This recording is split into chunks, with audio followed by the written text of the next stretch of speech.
Good morning, ladies and gentlemen. Can I ask those of you who are out in the hall to go ahead and take your seats as well? We have an online audience, and so one of the ways to force yourselves to remain on time is to have an online audience as well, so we welcome all those of you who are watching online.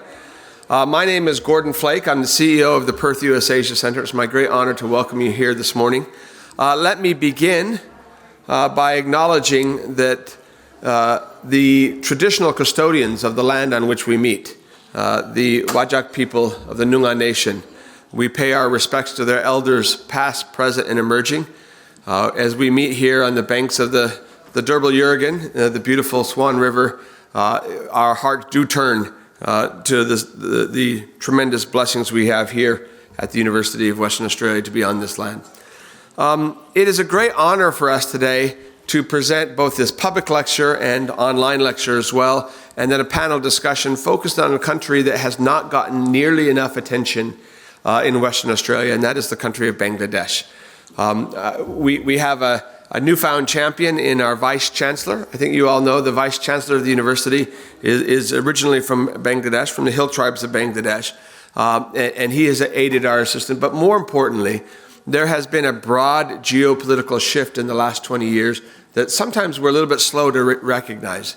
And that really is the growing prominence of Bangladesh, a country of probably nearing 170 million people, which has been growing quite dynamically for the last several decades, and is an important part of any nation's diversification strategy, any nation's Indian Ocean strategy. And so in that regard, it's my great honor today to welcome here to Perth, after 2 years of COVID delay, we wanted to have him here much earlier, the High Commissioner of Bangladesh to Australia, His Excellency Mr. Mohammad Sufiur Rahman. I think many of you will be aware of him because of his work as ambassador, but he has a distinguished over 30-year career in diplomacy for Bangladesh. Prior to serving as High Commissioner to Australia, New Zealand, and Fiji, he served previously in Islamabad. He served as the High Commissioner to Sri Lanka. He served as the High Commissioner to Myanmar. So a deeply experienced diplomat, had time at the United Nations in Geneva, and on so many of the issue areas that we are going to be focusing on today in the discussion. The High Commissioner holds an MBA from the Institute of Business Management at Dhaka University, and has also attended courses at the National Defense University in Washington, D.C., again, brings a wealth of diplomatic experience, and now nearly 4 years of tenure in Australia.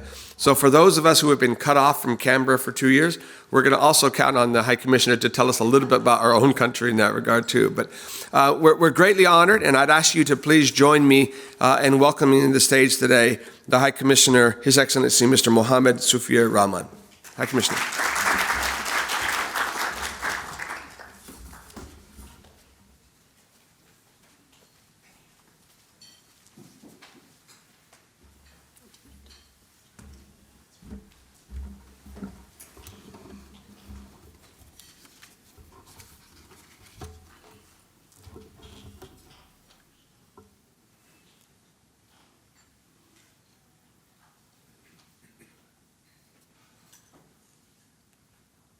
I'm testing. I'm not very good at technology, so.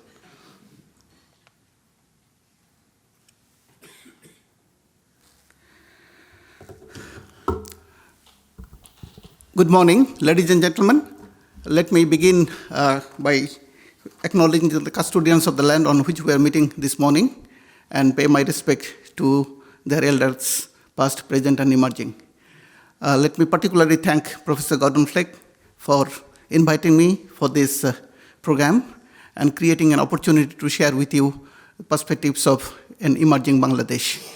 I thank the distinguished panel here this morning and all who are here physically present and also linked through technology this morning. I will take a little bit time in explaining two things in particular. The new narrative of Bangladesh that we try to project in the first part, and then how we would like to see the relations between Bangladesh and Australia to emerge in the coming time. If we see the map of the Indian Ocean, we normally tend to believe, particularly who are in the eastern part of this continent, Australia, we tend to believe that Bangladesh is a faraway land. And for us, sitting in Canberra and Sydney, we tend to find Singapore much closer. But if you see the distance by sea, it is Singapore, Brisbane, and Singapore, Sydney distance is actually more than Chittagong to Port Hedland and Chittagong to Perth. So sitting here in the western part of the continent, I think we should come to this realization that we are not talking about a country which is very distant. When we see the map once again on how we are developing in this part of the world, we will see that in our region, there are some major economies. And if we take out the countries to the west, to South Africa and others for the time being, and focus on the northeast Indian Ocean region in particular, you will see a couple of countries having more significance. They are certainly Australia, India, Indonesia are there. Thailand is also there, but you will find Bangladesh also coming up quite fast. If you take out those countries like Philippines and South Africa from the equation, you will find Bangladesh as number 4 or 5 in that hierarchy. The question is whether Bangladesh is getting that kind of attention that it perhaps deserves. We are almost a 5-decade-old country. In this 5 decade, whatever experimentation we have done is based on the principles of nation building that our father of the nation, Bangabandhu Sheikh Mujibur Rahman, had visioned. The multiculturalism, secularism, these were actually fundamental principles of our being. We have tried to emerge as a moderate nation with Muslim majority population, and we have tried not to get involved in Wahhabism or extreme religion and intolerance related to that. We have progressed quite far in these 5 decades of our being, and as we are here today, we were part of Pakistan. Pakistan was part of India. So if you make a comparison with India, then our GDP per capita has now overtaken that of India. Now, if you see our progress, and you will also see this progress in the social sector somewhat like a miracle. When we became independent in 1971, Bangladesh was 4 years behind in life expectancy at birth. But now, whatever problems that has cropped up in Bangladesh and whatever experimentation we conducted, we are now 5 years ahead of India in this particular instance. That is a summation of the positive things that has happened in Bangladesh all these years. In South Asia, we are behind Sri Lanka, but with other countries, we have been able to secure much better social progress than other neighbors. Now, this was possible, and in that process, we have also have some milestones.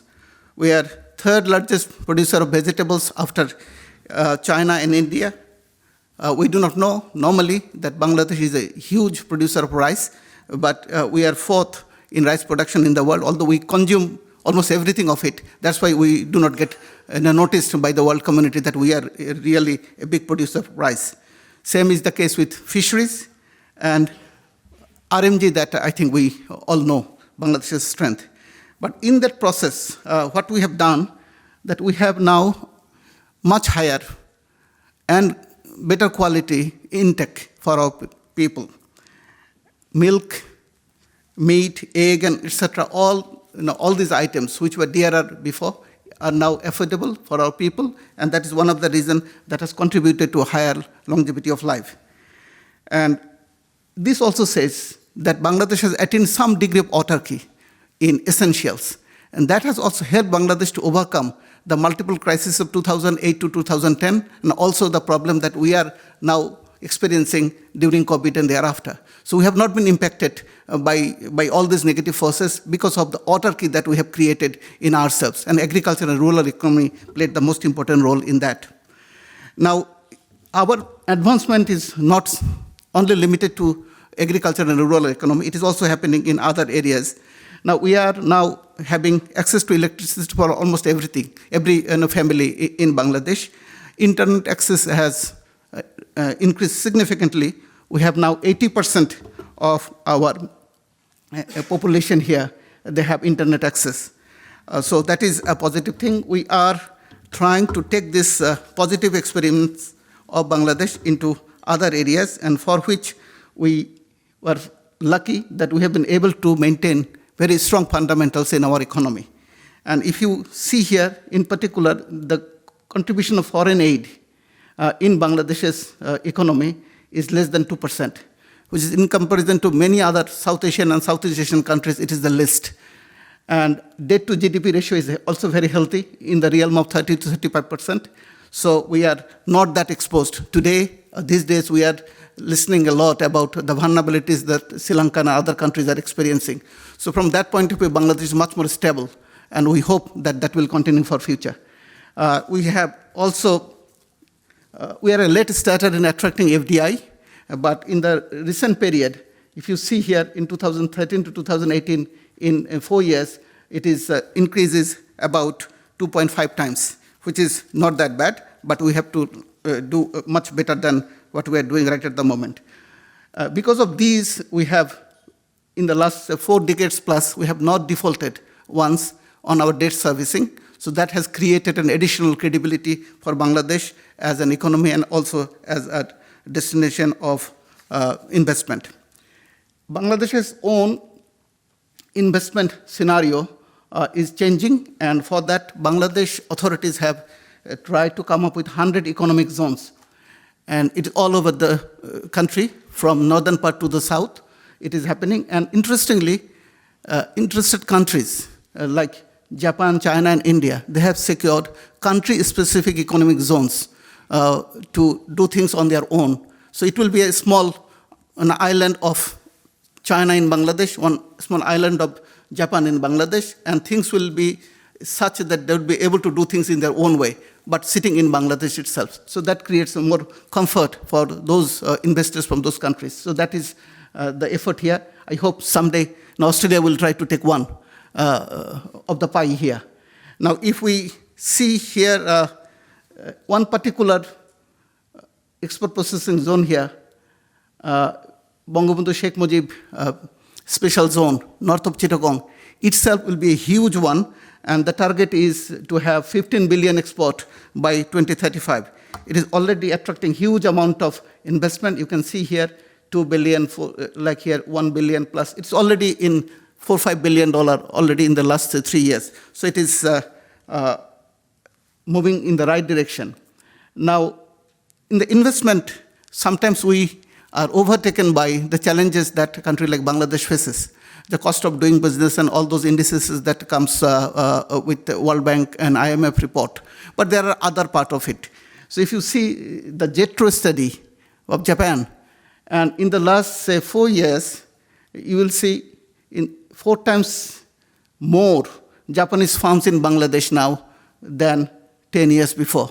So why they are coming and staying back? Why they are not interested to take over their investments? So that is something that we need to think about and reflect hard. Now, while Bangladesh is progressing and attracting investment, our own firms and companies are also becoming confident in venturing out. So in the recent period, we have started going out. You will see Bangladeshi pharmaceutical companies in Kenya, they are in Ethiopia, and a big Bangladeshi firm is there in Malaysia.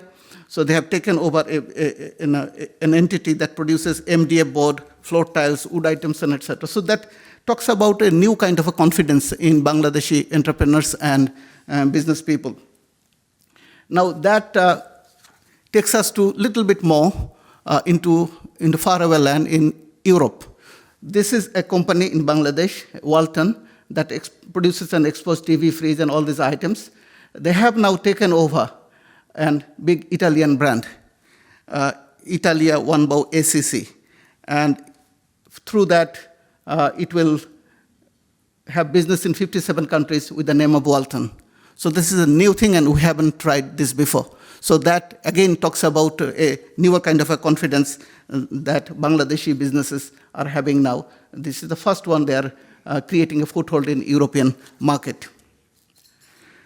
Now, these are being also noted by outsiders. And if you see here that in comparison to other countries of South Asia, in the last 10 years or so, Bangladesh has been able to maintain a healthy, sustained growth. And this is impressive even during the COVID period. It is not covered here. Even the COVID period, Bangladesh's growth was the highest among all these countries. In fact, one of the highest in the world itself. So we maintained about 5.5% growth in 2021 and about 7% growth this year. And the IMF and World Bank predicts that our growth will continue for 7% plus for at least next decade or so. So that will be a huge thing. Now, these developments of Bangladesh are being also monitored and analyzed by think tank groups. Here I have jotted down a few. HSBC, they find Bangladesh will be 26th largest economy by 2030, which is not very far from now. And it will certainly surpass countries like Philippines, Pakistan, Vietnam, Malaysia. So now whether we are prepared for this kind of a recognition to be given to Bangladesh. And now in PwC, the long view 2050, here they already identify as the purchasing power parity GDP basis 31st largest economy, and while Australia is 19th. By 2035 to 2040, Bangladesh will catch up Australia. That doesn't certainly make Bangladesh a developed country to the level of Australia. But this itself will be so big that it will be difficult for a country like Australia to ignore the presence of Bangladesh in this region. Now, we can skip this one. Now, these are also being appreciated beyond the region. And if you make a comparison, you will also see here that by 2025, Bangladesh will be crossing Norway, Denmark, UAE, and all these countries. Singapore and Hong Kong is already we have overtaken.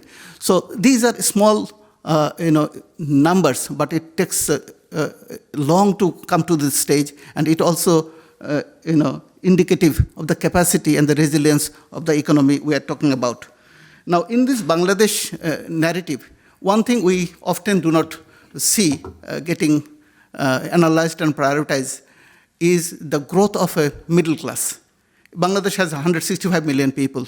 If you take out the middle class of 10 to 15%, we are actually talking about 25 million customers who have the capacity to buy any goods and services that is equal to the size of Australia. That means Australia is sitting somewhere in Bangladesh as far as the market and the capacity purchasing power is concerned.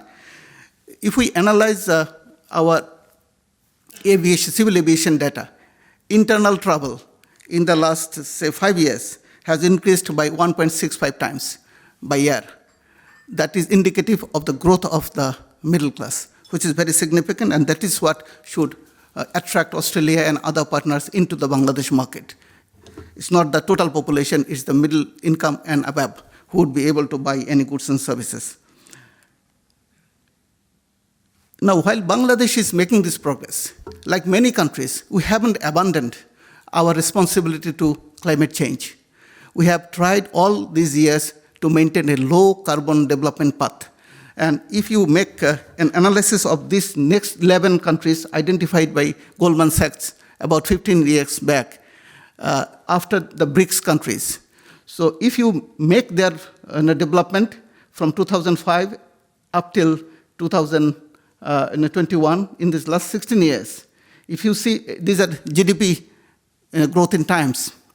Now, Bangladesh has grown by 5.17 times, and Vietnam is 5.01. So among these 11 emerging countries, Bangladesh and Vietnam are the two star performers. But while doing so, and others are much lower. But while doing so, Bangladesh has always been successful in keeping its carbon emission to a very low level. See here the carbon dioxide emission per capita. Bangladesh, you can see, is the least among these emerging countries. So we have the global average is about 4.5 ton, where developing country average is 1.5 ton, and Bangladesh's emission is only 0.56. So we have made a commitment to the world that Bangladesh will never ever cross the per capita emission of the developing world. So that is something we should be proud of, that we are maintaining a very high level of growth without creating problem for our earth. So that is a commitment that we are maintaining. The question is whether that is getting noticed and we are being rewarded for that kind of a performance. Same can be found out from the energy consumption to produce a particular amount of GDP. So it is energy intensity wise. You see that consuming a particular quantum of energy, Bangladesh is producing about 15 units of GDP, whereas Vietnam is 8.8. So that means we are actually using half of what Vietnam is consuming for producing the same amount of GDP. So this is something is indicative of our commitment to climate change, and etc. So this is something we need to be very carefully looking at. And when we have negotiations on climate change, access to technology, and all those kind of stuff, from climate justice point of view, Bangladesh has a very strong case to pursue. Now we have these green factories, and we only hear the negative things and through the media, like Rana Plaza incidents where we lost many people, 1,000 people. But that has also created ground and created pressure for undertaking reforms in Bangladesh. And this is one of the evidence of the reform that we have undertaken. And through the reform, we have now the apparel industry. They are green, and by US Green Building Council, they have a criteria to assess the factories as far as their commitment to green production. 7 out of the 10 top companies in R&D producing factories are in Bangladesh. 7 out of 10 green factories are producing apparels are in Bangladesh now. Now, again, the question is whether Bangladeshi producers are getting the price incentive for that, for remaining green. Now, while we are doing all this, we are also trying to have technology into our production processes and in our day-to-day life. And if you see here that we have about 40 million annual need for a mobile telephone, out of which there are 90% are basic and 10% are smartphone. These days, this 90% of the basic mobile phones are produced in Bangladesh itself. And even 20% plus of the mobile telephones, which are smartphones, are also produced in Bangladesh by entities like Samsung, Oppo, Vivo, Nokia, and etc. So that means we are also trying to bring in technology into the play in case of Bangladesh. Now, when we talk about all these positives for Bangladesh, we must also bear in mind that it has also got huge headwind from various sources. And most importantly is from climate change. You will see that we are a climate vulnerable country, and our estimate says that Bangladesh is losing about 1.5 to 2% of our GDP for very costly adaptation. We are losing about 1% of our GDP for salinity inclusion, and also about 2% for extreme weather event. Now just think about that there was no incidence of this sort imposed on Bangladesh. So Bangladesh would be growing with an additional 4% on top of what we are growing now, 6 to 7% plus 4%, 10%. And if we have grown by 10% for 2 decades, our story would be similar to that of China. But it is because of these that our prospects are being held up. Now, that is one. Then we also need to have newer access to technology on energy and related to that. And I think there is a necessity for the world community to look at the access to technology in a much bigger way, and to ensure that all these countries, Bangladesh included, should have access to clean technology, and through that we should be able to maintain our commitment to the earth. Now, in economic domain also, we are facing the impact of war in Europe and how that is creating problems for all of us. Now, when we talk about these challenges, there are certainly some challenges which are internal to a country, like majoritarianism, like intolerance. And I have come from Myanmar, I have seen that happening before my eyes. Similarly, when I was High Commissioner to Sri Lanka, I have also seen these negative things happening there. And the prospects of a country could be ruined by internal problems, mostly related to lack of pluralism, lack of tolerance, extremism, majoritarianism. These are the things. We have been trying to address those negative forces in Bangladesh, and generally we have been successful. And that is one of the reasons of the resilience of Bangladesh society and economy. But these will remain there. And if we are impacted by these forces happening around us in the neighborhood, I think we cannot be sure that we'll be able to maintain the progress that we are maintaining today. Similarly, the external forces, like Rohingya crisis, we are now hosting more than 1.1 million Rohingya in Bangladesh. So this is something that has been imposed on Bangladesh and drag on our development. So similarly, there could be all kind of problems coming from outside. The war in Europe and Ukraine and Russia is creating such a problem for all of us that our development might be compromised in a significant way. Now, that is the Bangladesh's own story and narrative. Let me try to quickly cover the bilateral aspect of Bangladesh-Australia relations now.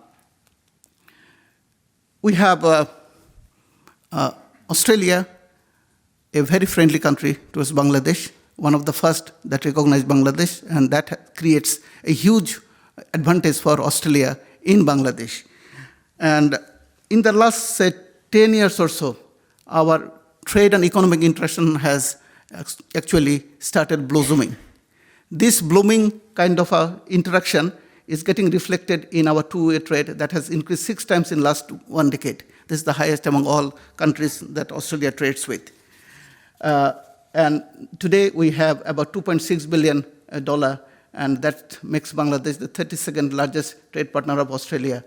But as I have said in the very beginning, that we suffer from some attention deficit here in Australia, and this kind of a public diplomacy initiatives engaging with the DFAT and other think tanks are actually with that aim to overcome that deficit and create a much better understanding of Bangladesh in Australia. Now, if we make a comparison with all major countries that Australia trades with in the neighborhood and beyond, then you will see in the last 10 years, our growth with Australian, it is bilateral trade, goods and services included, 3.2, and next is China. Although we have started from a lower base, but the growth itself is very significant. But if you again see that last 5 years data, I'm not saying the 2 years of COVID, there, it has slowed down. So although we started with a much better growth, but it is plateauing somewhat. That says that there is a necessity of creating a right environment for our economy and trade to work, and for which policy support is needed, and there would also be need for serious diversification that both our countries, both Australia and Bangladesh, suffer from each other's market.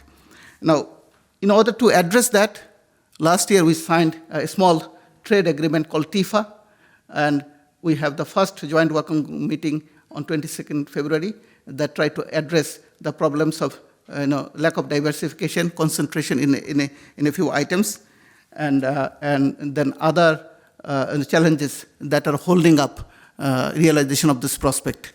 Now, when we talk about the present trade of less than 3 billion, we also talk about what we are not doing.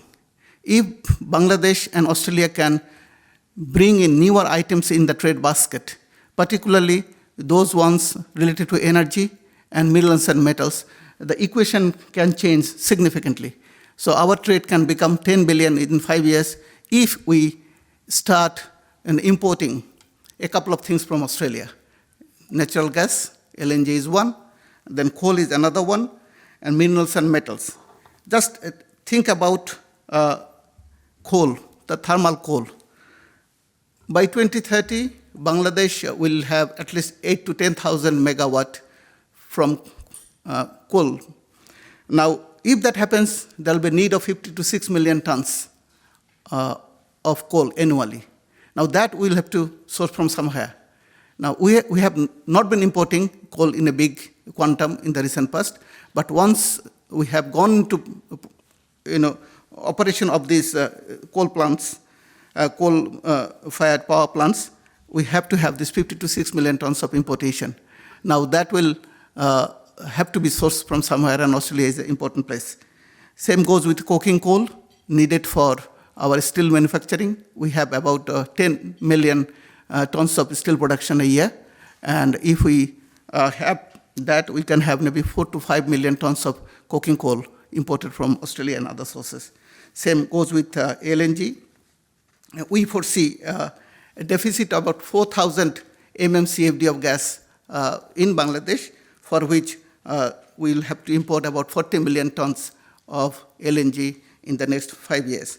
Now, if you compare this with the demands of India, which is 10 times bigger than us, actually our import requirement would be almost half of India.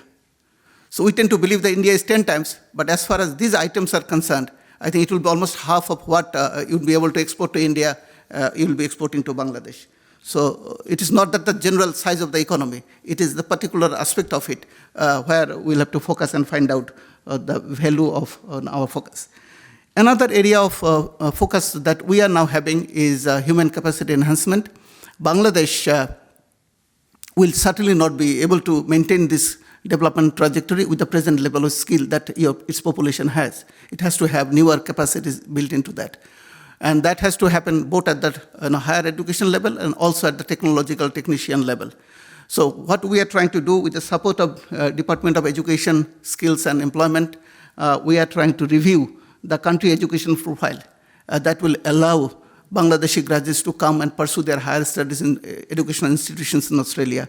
That is happening now, and hopefully in 6 months' time it will be over, and that will address a big problem for Bangladeshi graduates coming to Australia and pursue their study here. And the other is we are also not ignoring this TAFE kind of education that is needed by our economy in a big way. We are right at the moment negotiating with Queensland TAFE to create an institutionalized arrangement for that. Hopefully we can also replicate that in Western Australia in some way. There are some recent announcements from Australian side. It's not that Australia is stuck in the past. It is also trying to understand the region, South Asia in general, and Bangladesh in particular. And we have some announcement from the last government as to how Australia will be focusing on South Asia and Bangladesh. There you will see various initiatives that is expected to add more content in our bilateral relations. Energy is one, digital sector is one. These are all mentioned many times, shipping, disaster resilience, all are included there. So we have started getting some attention. Question is whether that is adequate. We have these examinations not being confined in the think tank groups and also in DFAT. It is getting reflected and going out, and we are happy that in the recent couple of months we have the National Security College of ANU bringing out a policy paper on Bangladesh for the first time. We have AASYP talking about Bangladesh, kick-starting new strategic and defense partnership. Lowy Institute is also talking about Bangladesh. So it is actually getting some traction. And here we have amidst us a friend of ours, Augustin, who has also written on Bangladesh in the same context. So how these are getting reflected in the policy spheres? In the DFAT report, if you make a comparison of 2018-19 report with the present one, in 2018-19 report, Bangladesh was mentioned only in 2 places.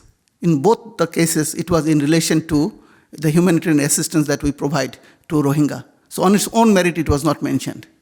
But in 2020-21, it talks about, in addition to close cooperation with India, Australia will have to continue to strengthen its relationship with key partner countries. And in that context, it talks about Bangladesh and appreciates the continued economic progress and good potential for the economic relations to grow. So that means at the policy sphere, things are moving, although slightly slowly than our expectation, but it is not stagnant somewhere. Now, as we go to the next level of development, certainly in the economic area, in the trade and related area, we need to, at some point in time, elevate the TIFA that we have recently signed. It cannot remain in a piece of paper, and it has to be operationalized. And for that, the problems that we will be encountering, and that has to be resolved, and for which there has to be something more than TIFA in the coming time. So that is one. We will have to have other things also being discussed between two friendly countries, and non-traditional security and traditional security aspects will have to also be part of the bilateral discussion between our two countries. And then we will have to have a partnership. And it's not a one-way movement of goods and services from Australia to Bangladesh, or the fund and the support that we have been receiving all these 5 decades from Australia. So we want to have a two-way relationship which will be worthy of a key partner. Now, that will require some adjustments in Australian thinking and the change approach. We have indicated that something of this sort is already happening. But while we do so in Australia, Australia has certainly legitimate concerns in the neighborhood, particularly in the South Pacific. That is well understood. Same goes with its focus on ASEAN. That's also understood. But very little focus that it attaches to South Asia is a problem. So I often call it it's a blind spot. So South Asia remains a blind spot, being oblivious of the relative weightage of South Asia and ASEAN as a whole, because South Asia in general is 1.8 times bigger economy as a whole than ASEAN, and it is also growing at a much faster rate than ASEAN. So if we neglect South Asia from Australia, we are in for big trouble. So that is what we should be bearing in mind. And similarly, in that South Asia, today, when we talk about South Asia, we understand India. I was talking to Professor Gordon Flake that we sit next to a big banyan tree called India. So our tree is also growing, but nobody notices that because of the big banyan tree. So time has come for us to use a different glass to see this not so small banyan trees next to the big banyan tree. So this will certainly require a new kind of understanding, and our interaction at the sectoral level should go beyond aid and trade into science, education, defense, and agriculture. All these things should be part of our interaction in the coming time.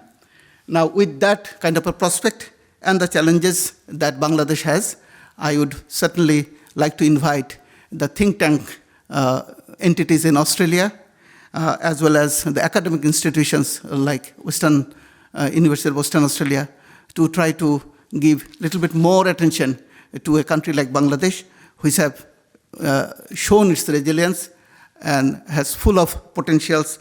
And if that could be done, this greater examination and study of Bangladesh, which is under very fast transformation, has to be understood, and that the value of Bangladesh as an emerging country, and with that concomitant recognition of Bangladesh in the world community could be achieved. Bangladesh certainly is no more a poster boy of poverty. It is a country which is self-assured and seeks due recognition and dignity. I thank you.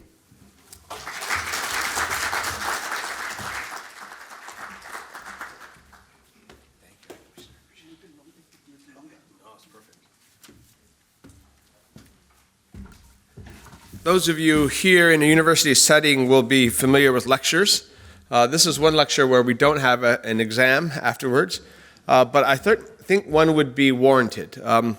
In the 9 years, or nearly 9 years, that the Perth USAsia Centre has been doing programming, I have not yet heard a presentation or a speech by High Commissioner that seems so directly targeted at me, right? The High Commissioner noted several times that there is an attention deficit. And in our 8 plus, nearly 9 years of programming, the Perth USAsia Centre has not done a research report or a particular focus on Bangladesh. Part of it is, I think we've been focused on the big banyan tree and many others in the region. But this was a really compelling, very detailed presentation on a range of fronts that leads me to be very enthusiastic about the relationship as Australia and Bangladesh celebrate the 50th anniversary of their relationship, and to look forward to a panel discussion. So I'm going to first introduce our panelists, then I'll move over and sit down to introduce them in turn. In fact, with the camera, why don't I move over and do the introduction while sitting? It'll be easier for those watching online to see this as well. But after having had such a substantive and comprehensive presentation by the High Commissioner, we thought it would be helpful to kind of have a broader discussion of Australia-Bangladesh relations on the occasion of the 50th anniversary of our relationship, but also a broader discussion about the potential that we see inherent in Bangladesh. And to do that, allow me to take a moment just to introduce briefly the panelists that we have with us today. In this room, I think everybody will know Brendan Augustin. Brendan is the president of the WA branch of the Australian Institute for National Affairs. He had a distinguished career in the Department of Foreign Affairs and Trade, including postings in Indonesia and in Paris and other cool places, Malaysia, and then moved to oil and gas and mining, including a distinguished tenure at Woodside. And he's currently heading up, in addition to his voluntary role with the Australian Institute for National Affairs, his own private consultancy, which you'll tell us more about in just a minute. I'll turn it over to you. We're also delighted to be joined at the last minute today by Racheline Tantular. Racheline is a Fogarty scholar here at UWA, a student at UWA, and she's also been a key activist in the ASEAN Australia Youth Leadership Initiative and an active participant in Perth USAsia Centre events. Until early this morning, we had hoped to have Ambassador Sue Boyd, who you all know, who had been a former High Commissioner to Bangladesh, former Ambassador to Vietnam. Sue was taken a bit ill this morning, and Racheline kindly, after joining us for lunch with the Indonesian ambassador yesterday, has agreed to pinch hit. But Racheline, it brings a youth perspective, given the discussion that we just heard from the High Commissioner is really about the future. It's sometimes helpful to have someone who will be active in that future as we look at those forecasts for 2030 and 2040. And I guarantee you, in 2040, Racheline will be far more important than me in that regard. So we're really happy to have her on the panel. I'll come back to you in just a minute. And then last but not least, we're also joined by Ikthedar Hassan Murad. Ikthedar is the chairman and the founder of the Gentium Solutions Group. We had a discussion of the growing and rapidly growing Bangladeshi community here in Australia, particularly those involved in business. I'm going to give you in just a minute a chance to introduce your group, and then of course we're joined by the High Commissioner as well. So what I thought I would do is start off with just some initial questions just to kind of get some reactions to the High Commissioner's remarks on it, but also your own personal perspective. So I'm going to start with you, Brendan. Obviously, you've worked on this from a diplomatic perspective, from a business perspective, a consulting perspective, and now with your AIIA hat, from a think tank perspective. So you bear part of the responsibility not to ignore Bangladesh, right? To look under the banyan tree, if it will. So I wonder if I could get your reaction to the High Commissioner's remarks and the issues that you're focused on in terms of Bangladesh. Great. Thank you. Firstly, thank you for the invitation, Gordon, and thank you for that very comprehensive presentation, High Commissioner. I guess, I'll tell you a little bit about my personal story with Bangladesh to start off.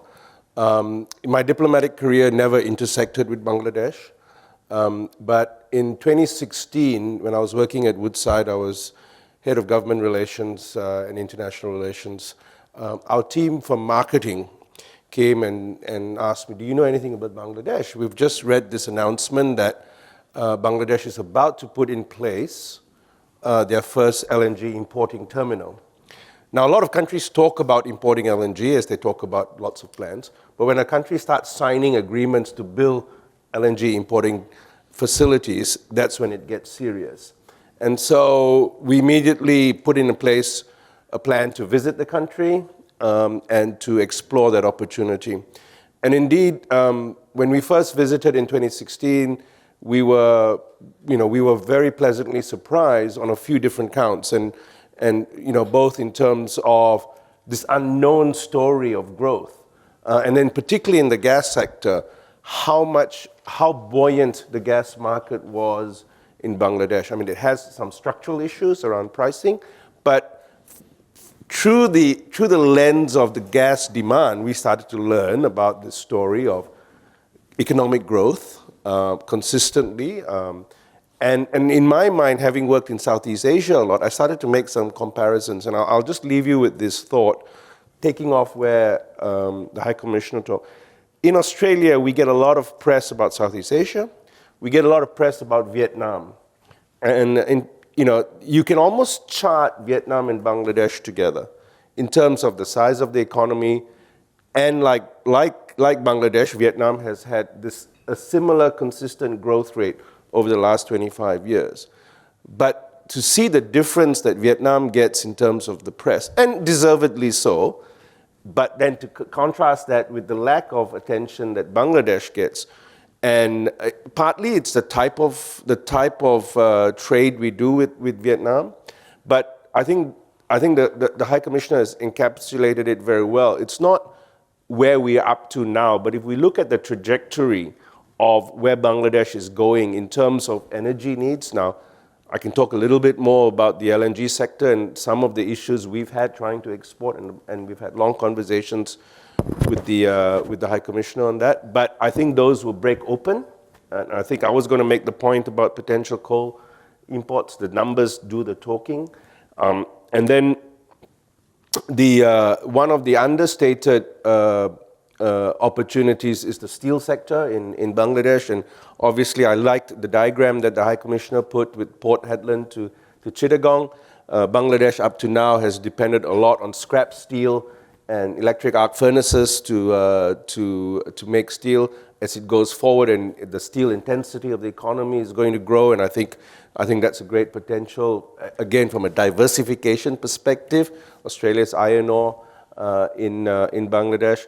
And then the other opportunity that I think is there, and I'm visiting there and seeing the dynamism of the economy, I guess two other sectors. One, the human resources capability and all that goes along with that in Australia's role in particularly capability development that the High Commissioner talked about, but also the investment opportunity. I know Perth USAsia Centre put out a very good report on investment as a motor of growth in India. I think that case equally applies in Bangladesh.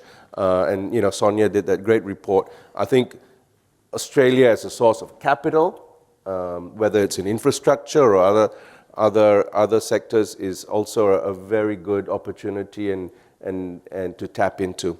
So I'll probably limit my initial comments there, and come back to specifics. Thank you. We'll come back to that. Now, Racheline, you're a trooper for doing this last minute. I really appreciate it. And I won't ask you specific questions about Bangladesh, right? But although we did have a very good lecture that we should have directed something from it. But I wonder if you could kind of react to things that you heard, as somebody who has been working on strategic youth leadership initiatives. Obviously, the climate change things is important to a rising generation. But given the fact that the presentation by the High Commissioner was so forward-looking, what caught your attention? What things did you find of interest that might get you to help us collectively correct that attention deficit to Bangladesh? Yeah, sure. I agree. Thank you so much, High Commissioner, for such an informative and comprehensive presentation. It was very eye-opening for myself. And I think it really highlighted to me that there is a lot of potential for Australia and Bangladesh into the future. But I definitely echo the sentiment that it is a blind spot for Australia, and particularly for young people. And not to bash the Australian education system, but I think throughout my primary and high school years, we never mentioned Bangladesh at all.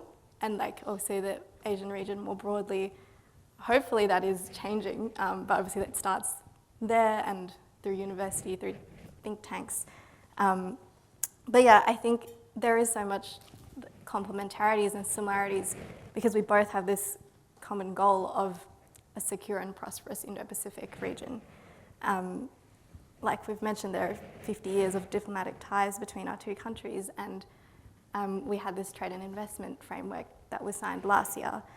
And I think something that always comes up in Perth USAsia Centre events, but any events in this sort of space, is that Australia needs to diversify its economy. And I guess we can look at where can we look to for that diversification and in what sort of industries.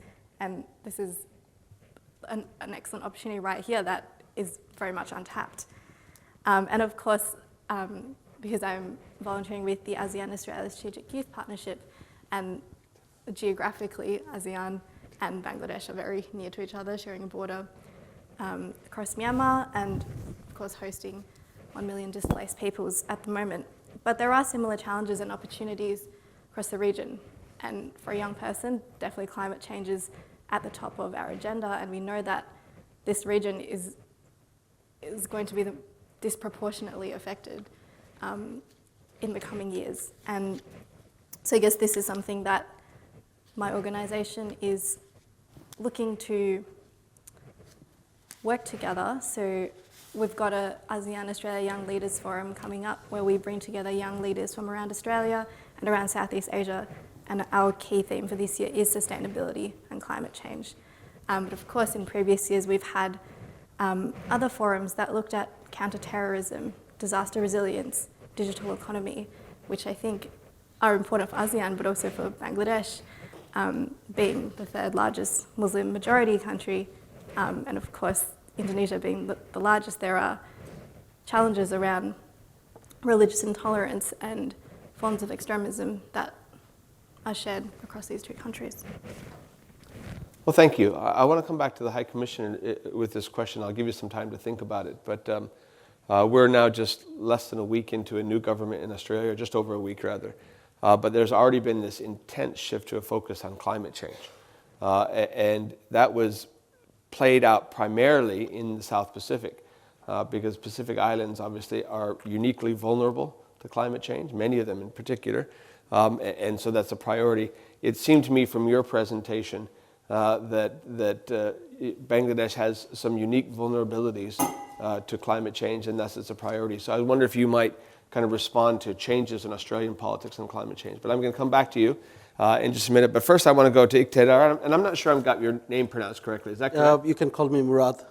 Murad. Murad is okay? Yep. All right, well, good. Murad, I've got that one. Forgive me if I've butchered it. But I deliberately did not go into great length in your introduction because I wanted you to tell a little bit about what Gentium is itself. But we talked about an attention deficit, which clearly does not apply to you or the Bangladeshi community we have in Australia, some 85,000 strong, and who are themselves working on this. So I was wondering if you might give us a perspective as a Bangladeshi in Australia working on that relationship, particularly economic, and introduce us a little bit more to the type of work that you're doing, your perspective. Thank you, Gordon. First of all, I'd like to thank the Honorable High Commissioner. Give us such a beautiful presentation. A lot of things are eye-opening for even me. I have been working with Bangladesh government since my early age, and with Australian government as well. I come to Australia as a student in 1999 with my twin brothers. And I have graduated from here.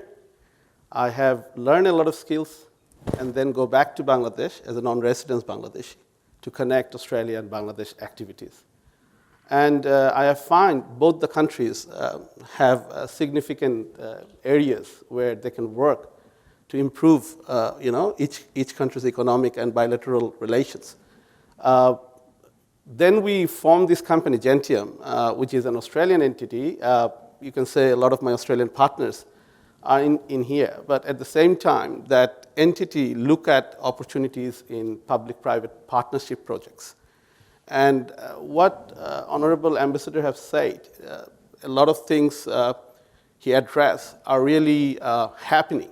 Our company, last 5 years, working in Bangladesh with big fours, Ernst & Young, KPMG, doing our feasibility, and areas like livestock, areas like education, TVET, education skill transfer over there, AQF, areas in shipbuildings, areas on insurance solutions. And also we are looking at projects in energy. What we find out that the government is very proactive, and they're very keen to look at technology transfer and investment.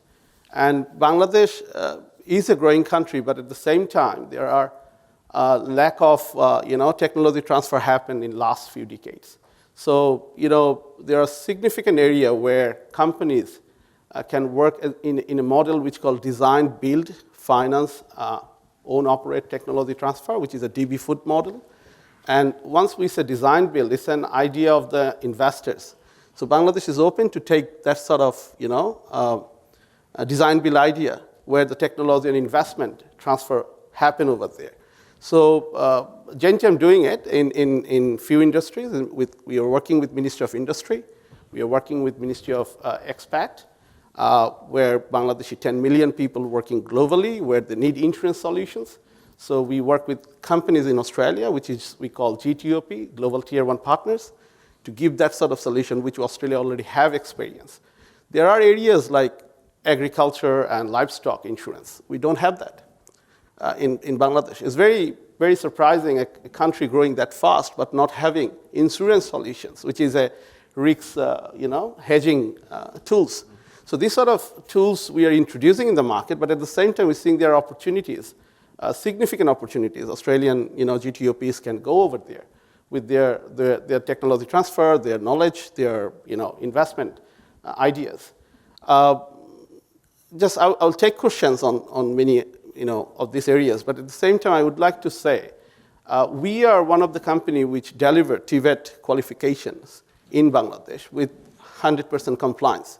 There are requirements of, skilled TAE teachers to deliver competence-based training, as you all know. Bangladesh have significant universities, but not have certain, development areas in skill training in terms of, like teachers training, competency-based TAE trainings, and also trade and non-trade areas, like plumbing, weldings.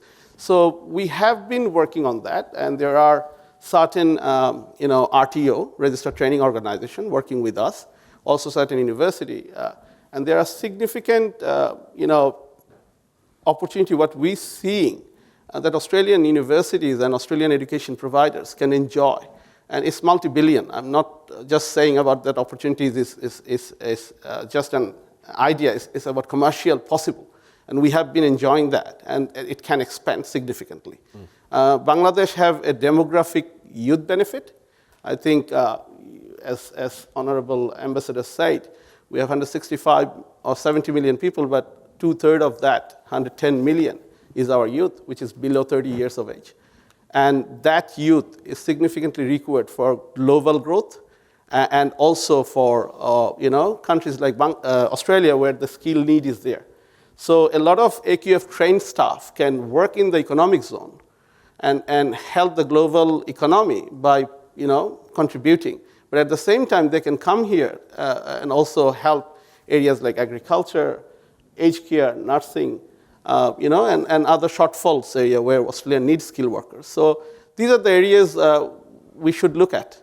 Further, just last one I want to say, there are possibility of 10 to 20,000 students each year come to this part, where straight few billion-dollar revenue can come in the education industry. So it's a very win-win situation, and Australian companies should take it. We are an example. We are doing it. There are challenges, but I do believe currently is the right time, and our government is very proactive. Our Prime Minister, Honorable Prime Minister Sheikh Hasina, is daughter of the father of the nations. Her mandate is to, deliver all this. So it's a very proactive government, and Australia should take advantage of it. Well, thank you. Three kind of data things that jumped out for me from the High Commissioner's initial remark, and this goes to your last one. I think of some 85,000 Bangladeshi students studying internationally, only 7,000 come to Australia. So clearly a lot of upside on that front. But one of the things that really probably should form our conversation here is this notion of the potential that's inherent in the future. If I saw your data correctly, the PwC report estimated that by 2040, Bangladesh would be the 23rd largest economy in the world. And what's important for that is with Australia, we're kind of used to being in the G20 or in the top 15 or so. On that same year, just by dint of population alone and the growth of others, we would estimate to be down at 28. And so it probably lets you know that 2040 is not a long ways away, right? We're really only looking at 18 years, which is kind of the blink of an eye. And so during that transition, there's a real onus upon Australia to recognize the potential and to get in early in that process. So before we go back, I have a number of broader questions for the panel, and I want to be able to go to the audience, and I'm going to call on Professor Samina Yasmin in just a minute as well. But I first wanted to get your reaction, High Commissioner, to this question raised by Racheline about kind of the Bangladeshi approach to climate change, and then your reaction to recent changes in Australia over the last 2 weeks. As I have indicated in my presentation adequately, that we have remained committed as far as our responsibility towards the Mother Earth. And in that process, despite the sufferings that we have gone through, like many other developing countries who have gone into energy intensive development, we have not walked that path. That was a choice. We could have gone that path and created problem for ourselves and also for the world. But then, as a vulnerable country, we have understood that this is a responsibility that Bangladesh will have to undertake, and Bangladesh actually emerged as one of the major leaders of the CVF, Climate Vulnerable Forum. And we talk about, say, small island developing countries and their concerns, but Bangladesh remains a primary force behind this CVF and is demanding recognition of the challenges in the global policy making negotiations which are happening either in the COPs of UNFCCC or elsewhere. Now, in that process, we articulate a couple of things today which will have to generate more momentum. One is the access to technology. Now, since salinity intrusion, I talked about this in Bangladesh, that we have about 6 million Bangladeshis already evicted from their parental places because of salinity alone. See the impact of it. Wow. In IDPs of 6 million, and most of these are coming to growth centers and the cities, and anybody who analyzes poverty will agree that urban poverty is much intense and difficult than the rural poverty. So these are the people who are actually the refugees from climate causes, and they are creating a different kind of a problem for Bangladesh. When we want that if we have newer technologies like in salinity, if we have salinity resistant crops, like Bangladesh has undertaken the responsibility and released more than 12 varieties of salt tolerant rice, and we are, I think, pioneer on this issue. But in other areas, I am sure the technologies are being developed, and if those technologies are made available to these rural communities, they will be able to remain there despite sea level rise. So we cannot all move out of those areas and go to higher places. And then the space that we occupy today will be so cramped that we will not be able to survive. So that is one, the access to technology is very important. The other thing that is we can learn from many other countries, particularly in Australia, like say carbon sequestration techniques that are being developed now. Now, if we have better techniques, it is not only good for those countries, but it's also good for those countries that aspire to have higher ambition as far as climate change is concerned. So if you have technologies of carbon sequestration, if that could be taken to rice fields in Bangladesh, we are a rice growing country, as I have said, it will significantly reduce the emission of carbon dioxide in our part. So that is one. Another one is related to, say climate finance. The loss that we are facing now, and I talked about 4 to 5% loss in GDP for one country like Bangladesh. Now see the quantum of money that we are talking about. The climate finance that we talk about is 100 billion green climate fund, etc., which will be nothing in comparison to the requirement. Now, instead of mobilizing that kind of a fund from a particular kitty and then give to developing countries, perhaps it will be easier to allow a preferential rate, interest rate for those vulnerable countries who needs these funds. So instead of giving money like that, 100 billion, 200 billion, it's very difficult. But if you just allow a preferential interest rate for those vulnerable countries when finance is being discussed at the IFI's level, I think that will be something easier than what we talk about under Green Climate Fund. So that is one thing that we can think about. Countries like Australia has newer technologies and understanding, like, say, the big mega batteries. Now, for Bangladesh, and Brendan Augustin will vouch this, that we have this requirement of idle manufacturing capacity. Now, if we have predictability of power consumption and supply, and for that, these mega batteries can play an important role and bring down the demand for generation capacity to a significant extent and reduce the cost for the economy. So if we have these batteries and similar kind of technologies now from Australia and from other developed world to the developing country like Bangladesh and the vulnerable countries, I think it will be an important contribution.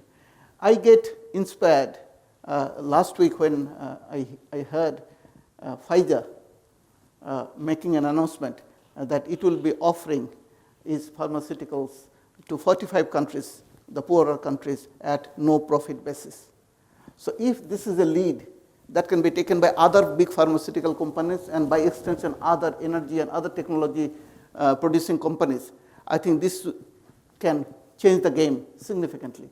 So within that, IP requirement, intellectual property requirement, we understand the necessity of IP to keep those for innovation and creativity.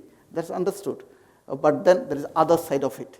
And if that cannot be made available, made affordable to the people, like the story of mid-1990s when a big chunk of Africa was suffering from AIDS and the TRIPS-related intellectual property restrictions were lifted for that. See, if that is an emergency for about 50 million people, then here we are talking about an emergency for more than maybe 3-4 billion people. So if that is not an emergency now, there will be no emergency in the world. So I think for young people who are committed to, in fact more committed to than what we are to our mother earth, I think this is something that we can start articulating in a much forceful manner. Thank you. One final question for me before I open it up. The High Commissioner focused on some of the challenges that is not unique to Bangladesh of maintaining pluralism in an environment where you have the risk of majoritarianism, you have the risk of extremism, you've got refugee kind of crisis in the end. But in the end, as Australia and Bangladesh celebrate this 50 years of diplomatic relations, one of the characteristics that Bangladesh can present is a pluralistic democratic society, which is different from some of the other countries that have advanced economically.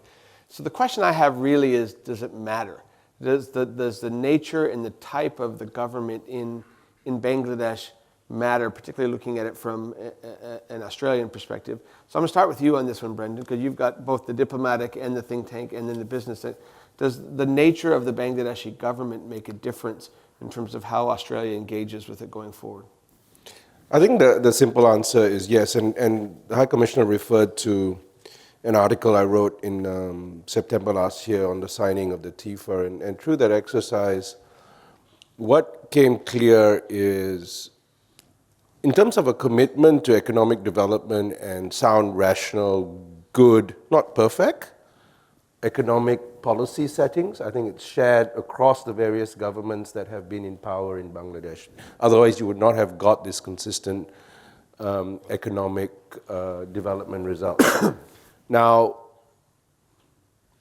as a country, and Bangladesh is typical of this, it moves up the value chain, particularly in the new ESG world, and particularly now that Bangladesh is moving into more advanced manufacturing, and the requirements of investors and consumers, I think inevitably, as a general rule, the governance, internal governance, whether it's human rights or respect for environmental norms or labor norms, that is going to be important. And if you don't do it, if you don't meet the minimum standards, it's going to be a brake on economic development. And a brake on, as well by extension, on diplomatic relations, right? You want to move away from those irritants. Where Australia is concerned, Australian government, potentially a bit more than sort of Europeans, I mean, they're used to dealing with, because we live in the particular neighborhood we are in, we are, I think, we are more adept than, I guess, quite a few other Western democracies in terms of dealing with different types of governments, different types of systems. I mean, we need only to look again at Vietnam. I mean, we get a lot of press here about how challenging the governance system in China is, but sometimes we ignore that Vietnam is a one-party state as well, right? And we don't hear those remarks by the politicians when it comes to Vietnam. So I think there's a degree of recognition that we live in a very pluralistic neighborhood, and there's a tolerance. But to help Bangladesh's effort to kind of emerge from the shadow of that great banyan tree, I think that's part of Bangladesh's branding is exactly as what the High Commissioner said, is to be open about the challenges, to aspire for greater plurality, to aspire for greater standards. And the standards and the lack of say, governance and I guess good sound economic policies will always be a break. And just to give you a very small example, when it comes to LNG, an unusual case where Bangladesh has taken a policy position that they will only sign long-term LNG contracts on the basis of government to government. And I know the High Commissioner has been an ally on this. It's not really sound economic policy. We understand the reasons why, but you want to increase openness to the world economy, particularly to Australia, as the world's largest producer of LNG, then removing that sort of barrier becomes important, right? So both, I think, across the image in terms of the whole, plurality and human rights is important, and also on the specifics of economic governance and policy making when it comes to investment and trade, I think is important. Now, can Bangladesh sort of continue its trajectory? Yes, but it's not going to be able to attract that attention without doing some of these things, I think. And I think I was very pleased to hear the High Commissioner kind of being upfront and saying these are challenges that need to be addressed. Racheline, in your work with AIIA, you've had to deal with, obviously the diversity of the types of government within ASEAN itself. I mean, from Vietnam to Myanmar to a more vibrant democracy, say, in say, the Philippines or Indonesia, et cetera. I'm curious, from your perspective, and particularly if you start thinking of the conversations you've had within the emerging leader community in WA, how much of a factor that is for the rising generation? I guess with our work with AIIA, obviously we do work with government organisations to get funding and sponsor our events, and it is definitely easier to work with government bodies that do have like a strong relationship with Australia already. But because we're a bit of a grassroots organisation, so we kind of work from the young people, and I think in the space of youth diplomacy, it's all about people over politics. And like, I have many friends in China, in Vietnam, in Indonesia, in Philippines, and I guess those ties between us don't change depending on changes in government or any sort of tensions between the two countries. And I think that's really the power of people-to-people relations, because I'm not just going to be like, oh, I'm not going to be friends or talk to you anymore just because your government's done this thing, because I guess that's not, it doesn't affect, it doesn't affect everyone.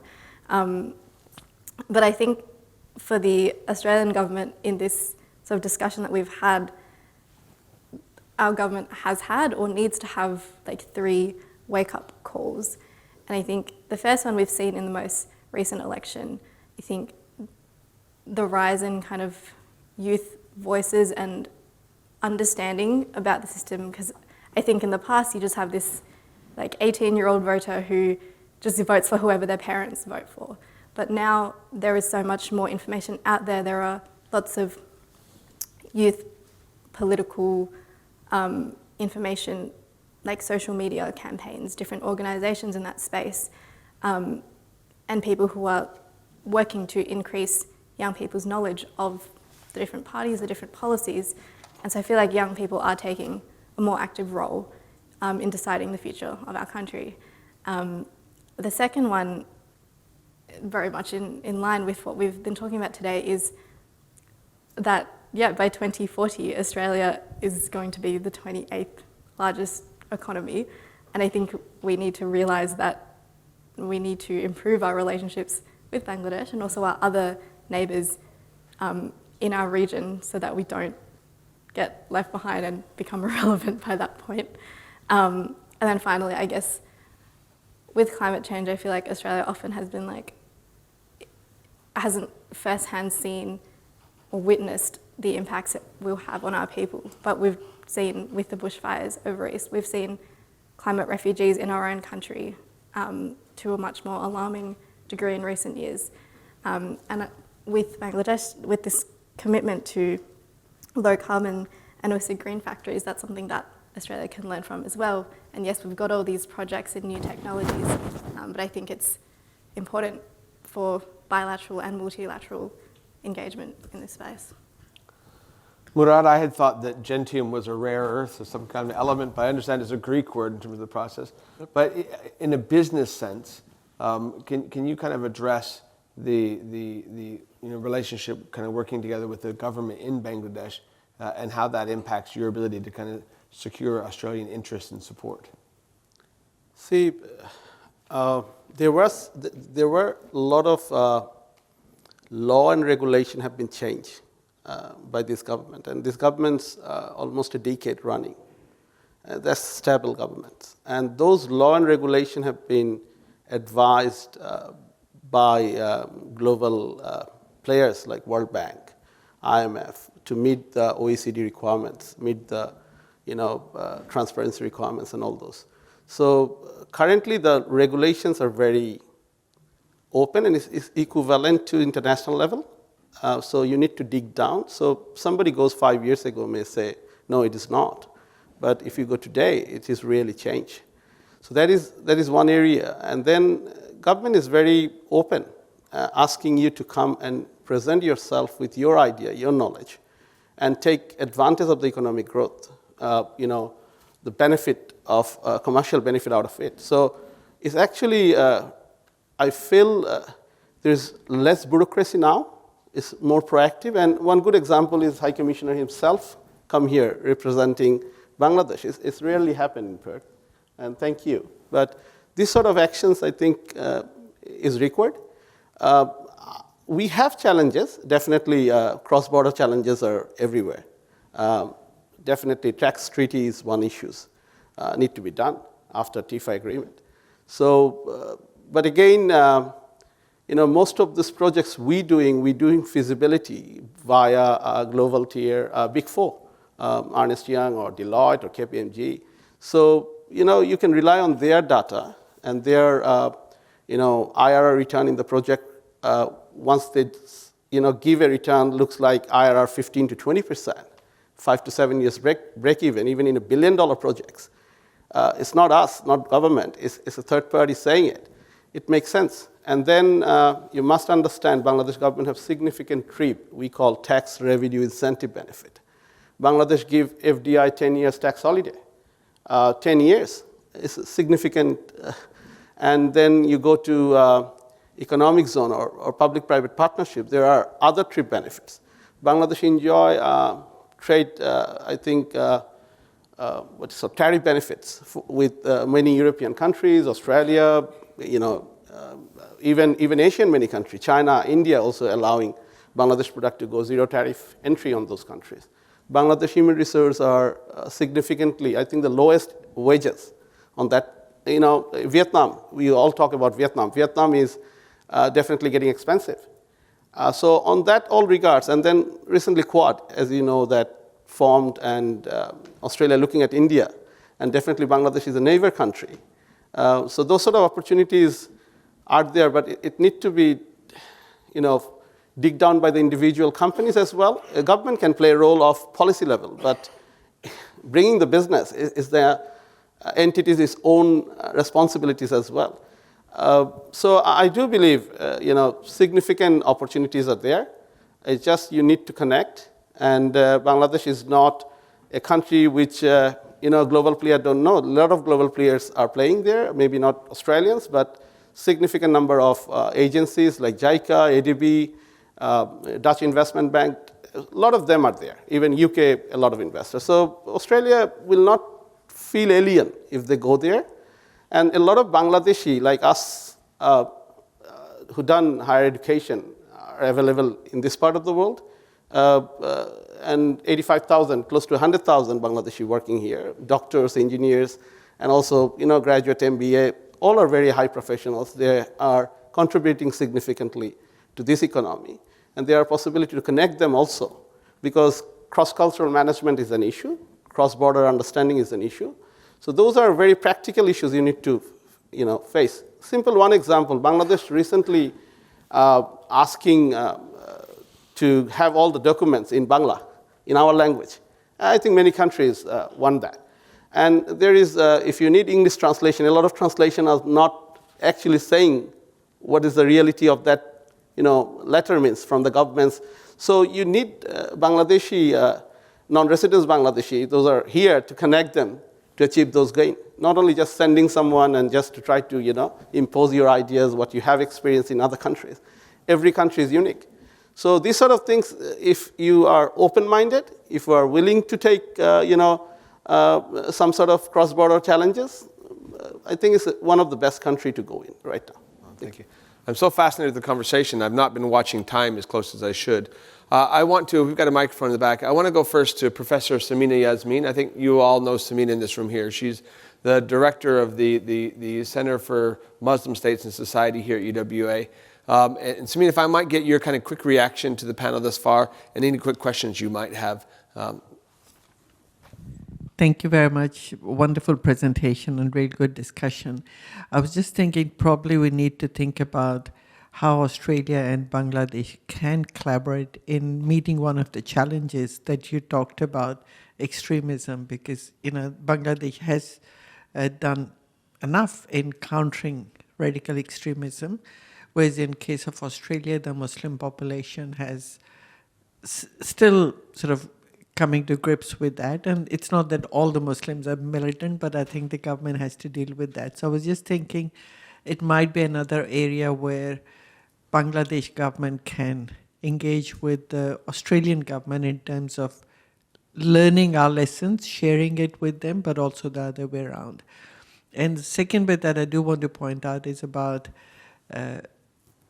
educational exchanges. I'm glad you pointed that out, because I think one reason why we have that blind spot about Bangladesh and other South Asian countries, less so about India, is because there hasn't been an interaction. There hasn't been a number of students coming here.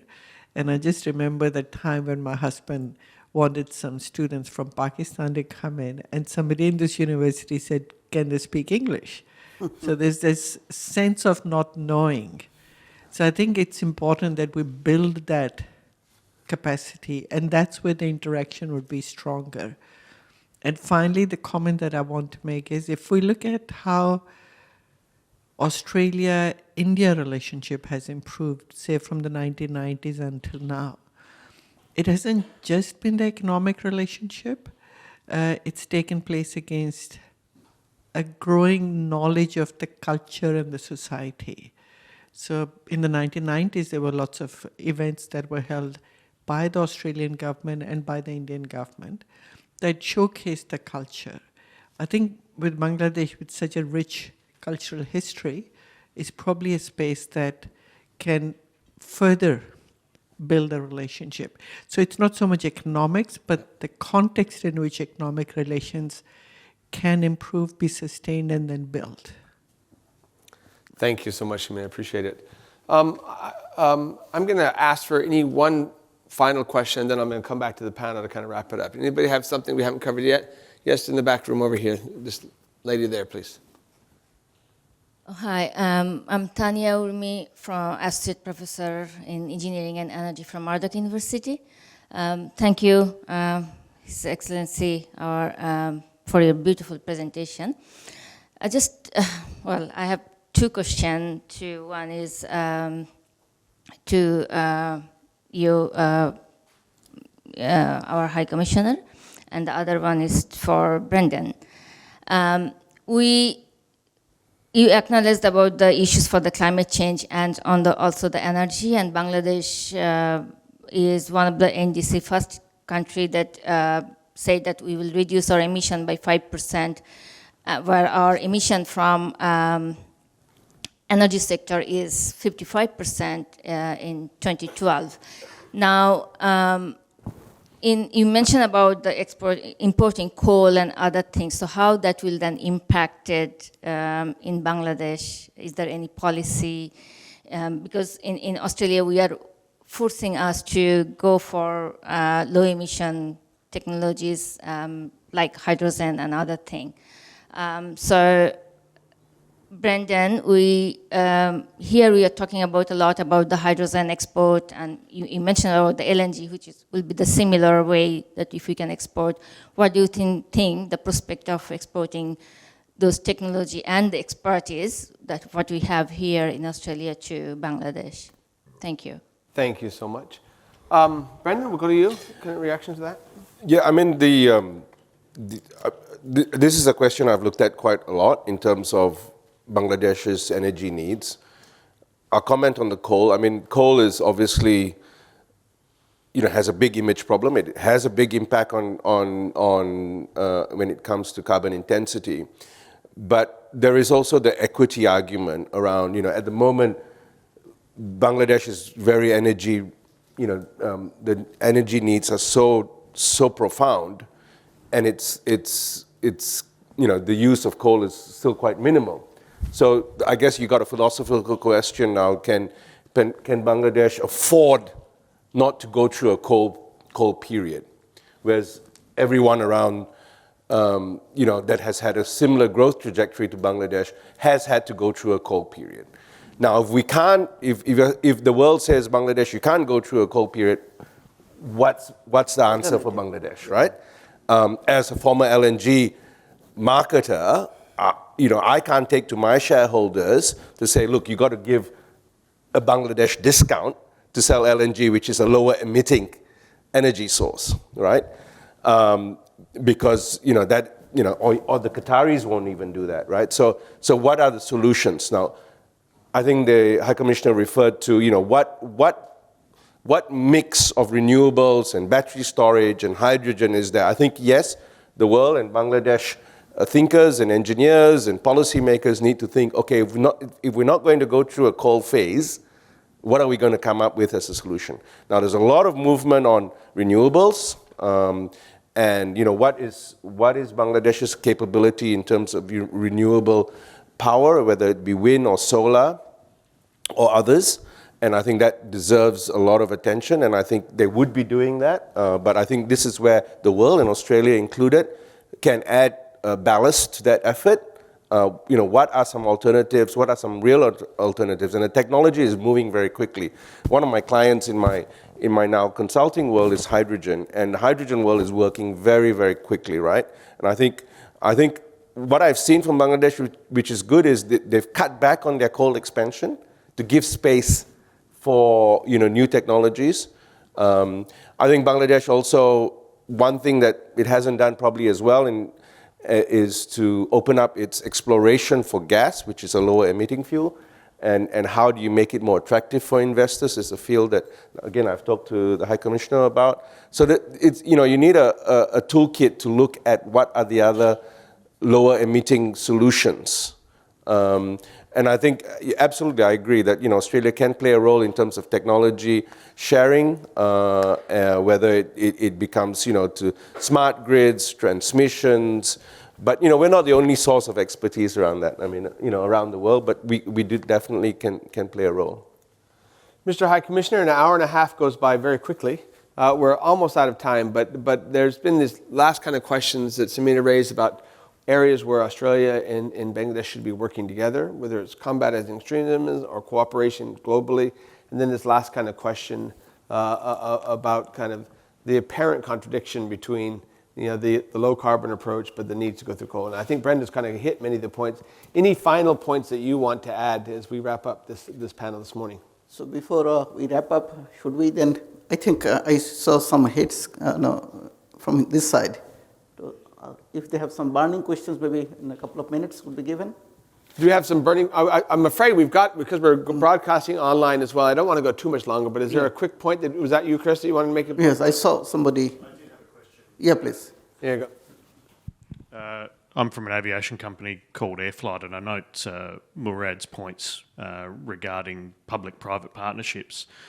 And I just wondered about, and perhaps all the panel can comment on this subject to time, but the idea of the importance of the local relationships. So obviously your experience in the local market, albeit running an Australian company, provides a conduit to those PPP arrangements for Australian businesses to take their capabilities into the Bangladeshi market. How important is that local partnership? Can a company like Airflight go and knock on a door in Bangladesh and have success, or is it critical to create that localised engagement? Fantastic. So Murad, I'm going to ask the ambassador to kind of wrap up that. Sure. I'll have you have a conversation with Chris afterward. But I think actually your presentation highlighted the real value we have in Bangladesh-Australia community and those who have that local knowledge. So thank you so much for the panel. Mr. High Commissioner, we'll turn to you for some final wrap-up comments. Let me go a little bit backwards in Bangladesh's emergence. Bangladesh went through a very difficult process of emergence. And in that process, we have learned a few things. And those are the things are cardinal guidelines for Bangladesh to proceed. And human dignity, natural justice, and social justice. These are the things which are there in our constitution. These are enunciated very strongly. And in our development path, we have tried to take advantage of those principles which are ingrained there. This looks a little theoretical, but if you go a little deep into that, then you will see the Bangladesh's mainstream of women, despite being a developing country and despite being a Muslim majority country, is significant. Why that has happened is because of those commitments that we have made. Then the mainstreaming of all aspects of the society, bringing them together, the inclusiveness that we talk about, the pluralism that we try to implement. These have dimensions much beyond economics and trade. These are mostly social and political dimensions where we are progressing, certainly not to a level of perfection, but our direction is right. If you see South Asia and Southeast Asia as a whole, and I have spent long years in Southeast Asia and South Asia, I have seen those arbitrariness that can actually take back your development very fast. There are many countries, Yugoslavia would have been there if the development and economy were the only factors. There are many other factors in your society and life and politics and economy. So in those considerations, Bangladesh have made significant progress. We don't have the difficulties of social stratification that, say, India and even Pakistan suffer from. We have addressed those issues long back. So that gives a very strong foundation for Bangladesh. It's not only democracy and election that determines the society's health. There are many other indicators. In those indicators, I am sure Bangladesh has surpassed many countries in the world, not only to South Asian countries. So these are the strengths of Bangladesh on which these policy changes are taking place. As our panelist Murad has said, that 5 years, 10 years back when you visit Bangladesh, we have visited Bangladesh, you have seen something, but those things have changed gradually. And the reform, as you understand, it takes time to take place. And it is not unfair, it is not going to be unfair to say that Bangladesh is not undertaking those reforms. The reforms are taking place, and quietly in the social affairs, in the political spheres, and also in the economic spheres. These are happening. The question is, these are not getting attention in many places. Without reforms, the country would not have been in a position to maintain the growth that we are maintaining. This is the outcome of those reforms. These are happening. And Brendan Augustin has talked about energy-related reforms. And there are many other reforms that are happening in Bangladesh. So it is time for the international community to appreciate those reforms which go unnoticed behind the progress that we are making. So it is time for institutions like US Perth USAsia Centre and other think tank groups to try to see those, bring those under microscope and see what exactly the change that is happening. I think Samina, yeah. Okay. So those changes and the reforms that are happening on a daily basis in Bangladesh has to be given much higher priority for study. We know in APEC and other countries there are a consortium of think tanks for APEC countries. The RMIT and few others are there in that list. I think for Indian Ocean region, there has to be dedicated think tanks looking into these issues, not only the economics part of it, but much beyond that, the social and political aspects of the changes that we talk about. So I think it would be a challenge for institutions like US Perth USAsia Centre sitting on the Indian Ocean. I think it will be your responsibility to try to take the burden onto yourself. And hopefully the narrative of Bangladesh that we try to project these days in Australia and other countries is a solid narrative. It's not a propaganda that we talk about. There are solid reasons, and we can say many things through evidence that these are really happening there. There are only a few yardsticks we often are overtaken by those yardsticks, but we have to enhance the basket of yardsticks and to appreciate the strength of a particular society and a particular country. Now, the responsibilities that I have talked about, Bangladesh has undertaken on itself on the climate change issue, I think we have discussed for long. Yep. But to be able to deliver on those commitments, I think it is also the responsibility of the world community to try to see how those countries who are having much higher commitment on emission could be helped to deliver on that. It's not that you only demand and then you forget about that country. We haven't done anything to this Mother Earth, but we are suffering. So the question of equity is very important as we talk about energy and climate change. And at the same time, technology is no less important. So there has to be balance between the two.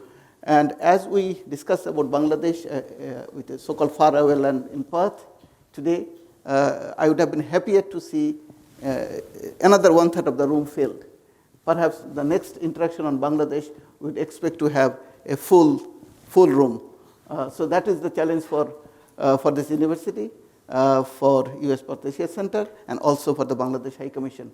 But together, we should be able to bring out the strengths of Bangladesh to the Australian people, the public at large, and would be able to create that understanding that this emerging Bangladesh has enough for Australia to engage in almost every sphere, from technology to science, research, and sports, culture, and ultimately friendship between the two people. So with that, our two countries, although seem to be divided by a distance of 4,000 nautical miles plus, but it could be considered connected with this vast water that we call Indian Ocean. I thank you. Well, Mr. High Commissioner, we are so glad that you visited Australia's Indian Ocean capital. You have made it very clear both what our responsibilities are, but more importantly, you've given us the inspiration to fulfill those responsibilities. As Racheline was mentioning, we do have this mantra towards diversification, and I trust that everybody in the room has come away with a clear idea that any meaningful diversification strategy for Australia must include Bangladesh. and we thank you for your time. We thank our panelists for making this such a rich conversation. So on behalf of the Perth USAsia Centre, thank you, and join me in thanking them.